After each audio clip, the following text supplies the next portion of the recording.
All I hear is talking, I don't sweat that. If they don't trust me either, I respect that. But she be down the ride, oh, I bet that. Ooh. Good morning, good afternoon, good evening. My name is J.H. How y'all doing, Postal family? Is everybody good? Is everybody cool? Everybody clean? Are you crisp? Are you feeling irie today? Let's talk. You're probably like, Jay, why you got the sunglasses on? Because you got an eye jammy? No, I was in the sun. My eyes are really bad when it comes down to light, so I do all the squinching. Somebody's like, Jay, you need to use it. So I'm not squinching. Now, how about them apples? Listen. It's part 2, baby. I heard it. The demands, they came from east to the west, from the north to the south. They said, Jay, please, we need a part 2. We need a postal sermon again. This is not the one you want to hear, though. This is J.H. with the Postal Sermon Part 2. You know why I started this series? It's because everybody loves pointing the finger. It's management's fault. It's the union's fault. It's Congress' fault. That's what they said. But today, it's time to point the finger at ourselves. They say when you point one finger, there's 3 pointing back at you, right? Look at it. There it is. If you're lazy, we jumping into it. If you're calling out for no reason, if you're running FMLA fraud, if you're one of the supervisors writing fake reports or a union rep protecting trash workers, this is your wake-up call to talk about it. We're all guilty in some way. And until we fix that, nothing changes. So if you get offended today, good, I did my job. That means it was meant for you. Let's get to work. Lazy workers, you are hurting your own people. Let's be real for a second. We all know someone who calls out at least once a week just because. Just because. I didn't feel like it. I had errands to run. I just don't want to go in today. There's always going to be somebody in the comments like, why don't you mind your business? You shut your face. Here's what you're doing. You are screwing over the people next to you. The ones who are actually working. That's what you're doing. Management doesn't care. They'll hand that workload to someone else. Or worse, they'll leave that route unworked, unattended, let the mail pile up, blame the whole station or the plant, and punish everybody while you out there having your vacation. Don't like how they treat you? Cool. But don't punish your coworkers by being unreliable. You chose this job. This job ain't choose you. If you're sick, use your sick leave. That's what it's for. But if you're lazy, you're not a victim. You're part of the problem. Let's talk about it. Talk about step number 2. Predictable call-outs.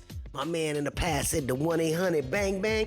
Management sees you. Stop acting like they don't. Some of you don't give a damn. Let's talk about predictable call-outs. They clown you. Let's be real. I'm telling you, they clown you. There are people that know. I bet you Jenny's gonna sit there. I guarantee you she's gonna call out because the holiday's coming up. I guarantee you she's gonna do the call out. And they joke about you. Don't act like you don't know what I'm talking about. They joke about you. Talk to me right there in the comments. Y'all know I ain't lying. This is getting uncomfortable for some people. I know that. Holidays coming up. Oh, look, she's sick again. Overtime list is about to go up. Yeah, no, I got a migraine again. Payday Fridays, the mysterious fever strikes. Oh, my car don't work. Come on, man. Listen, I don't even need to see a schedule. I already know what days you're about to call out. Management knows that. Management is building cases on y'all, and some of you don't even realize it. You know why? Because they asked you to do it on the light blue on the system. It's collecting that beautiful word we like to call data. USPS has one of the strongest attendance discipline systems in the federal government, and all they need is a pattern, letter of warning, suspension, then removal, steps. They gotta follow the steps. They slow, but they ain't gonna get me because they always screw up. That's why they mixing shit up now. What I just tell you about that guy that's coming in? He's dealing with the operation end of it. Stop playing with me. You ain't hurting supervisors. You hurting the people right next to you. And then you're going to be sitting there crying, talking about your new job, FMLA fraud. Ooh. You're making it worse for the real people. And now let's talk FMLA. If you need FMLA, I 100% support you. I had to use FMLA when I was getting surgery on my back. Some of you go back to my earlier videos. I would have surgery on my back and go to work the next day in a tractor trailer, sitting. I'm a beast. I'm built different. I ain't like one of the little kids that get a little paper cut and they gotta call out for 3 weeks. No, I'm built different. But here's the thing. If you're here faking your paperwork or using it to take a 3-day weekend or conveniently having flare-ups every Friday or before a holiday, you're disgusting. Let's call it what it is. You're disgusting. Why? Because you're hurting the people that actually need it. Does it make you feel uncomfortable? Because that's what I'm here to do. I'm here to support and ride for my people. I call out the bad managers when they fuck up. I call out the bad supervisors when they fuck up. I call out the bad unions when they fuck up. I call out my own people when they fuck up. I'm not here to please you. I'm here to give you the facts. And if you one of them that's like, well, I ain't gonna read the comments. The comments gonna tell you, Jay, we took it to church today. USPS is already flagging intermittent people that have patterns. You know it. And if you didn't and you think you're smarter than the system, FMLA fraud gets people removed. Not only that, it gets people arrested. In extreme cases, they've been federally prosecuted for falsifying documents. Play with it if you want to. They are watching. I got a buddy that works in, you know who you are, Big D, and he works in that department. I warned y'all before that they were gonna be looking at this stuff about 1.5 years or so ago, and it happened. Come on, man. But listen, forget all of that. Management, don't think you're safe either. Now, for the management, some of my people watch this. Some of the other supervisors that hate me that watch this, but I'm glad you're watching. Don't you dare smile. Half the attendance issues we have are because of your fucking games. Denying leave just to be petty. Some of you don't say it, Jay, we at church. Some of you son of a, don't say it, Jay, we at church. Some of you stinking. Listen, it's because of you playing them games because you don't know how to manage or supervise and you're in your feelings and you want to be petty. Denying people's leave when they ready to say, hey, look, man, I got to go take care of this. I got my kid to go take care of. You deny people's leave. I'm silent. Y'all make me sick. You play with the lowest numbers like it's a video game. You ride fake forms like it's a game. You make up things that don't match reality. You lie on paper, then act shocked when people around you don't trust. They don't trust you because you're not a leader. You're just a supervisor. You're a title. I spoke about this one. Guess what? This is your fault. Bad leadership breeds bad attitudes. Start leading correctly, you'll start seeing people take the job seriously. I said it before and I'm gonna say it again. There's a handful of great supervisors, a handful of great managers, a handful of great postmasters, handful of great plant managers. I don't know many plant managers, but you get what I'm coming at. And they have people that will ride for them. But there's too few. Let's talk about the union leaders. Time to step up.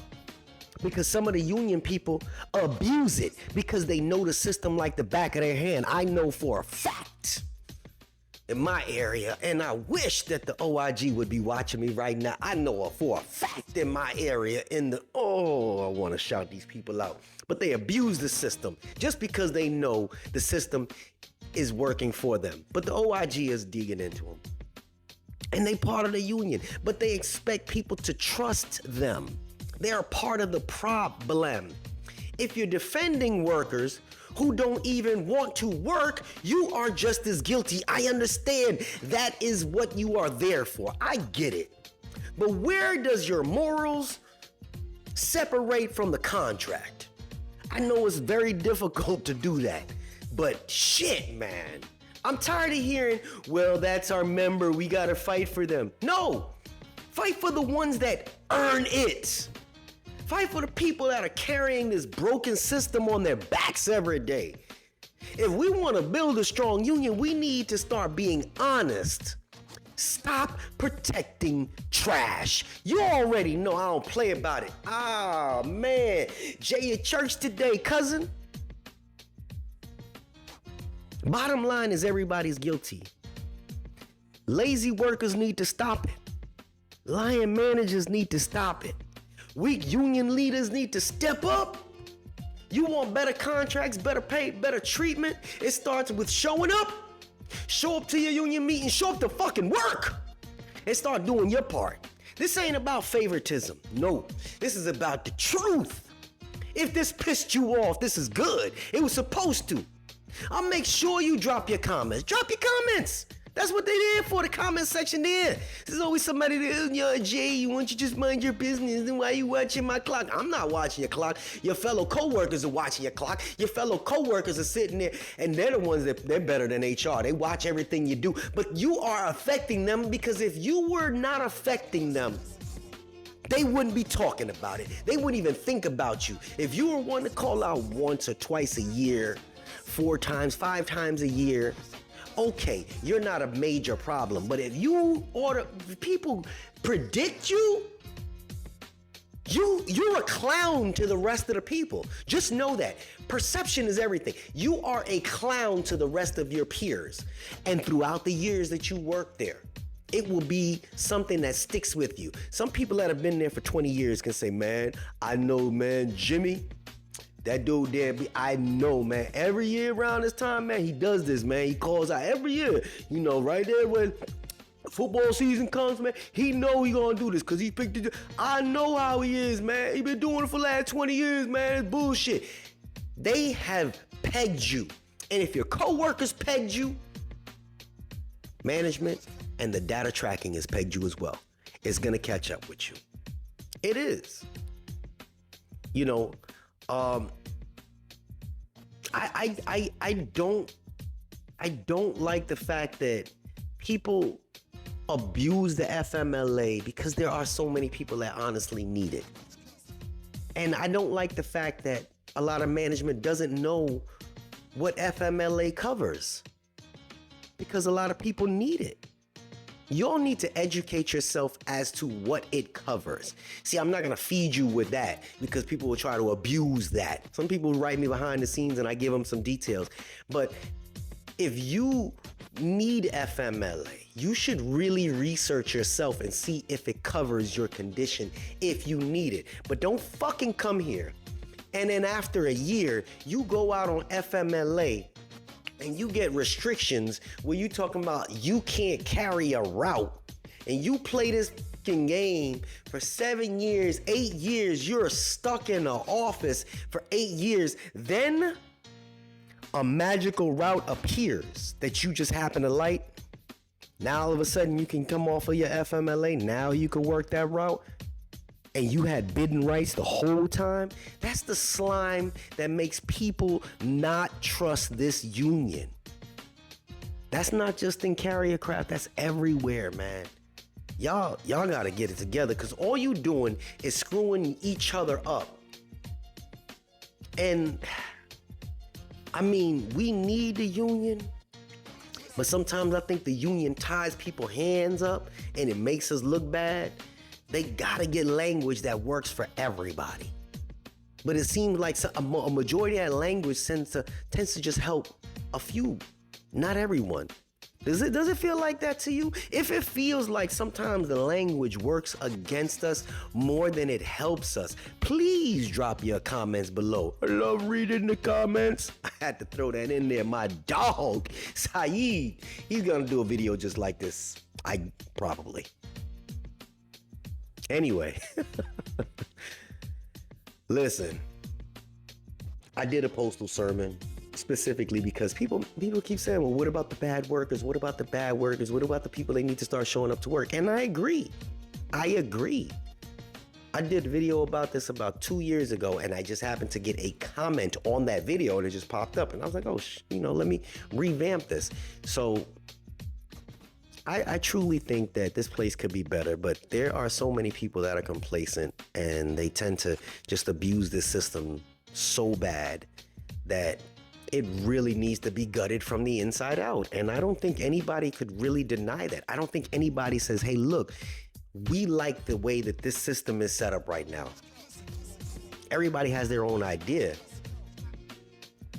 but a majority of the people are not running a big organization or a corporation. So our opinions really don't have the weight that they should. You know why? Because a lot of us as the workers have been complacent and have been working against the system for so long that they won't take our advice.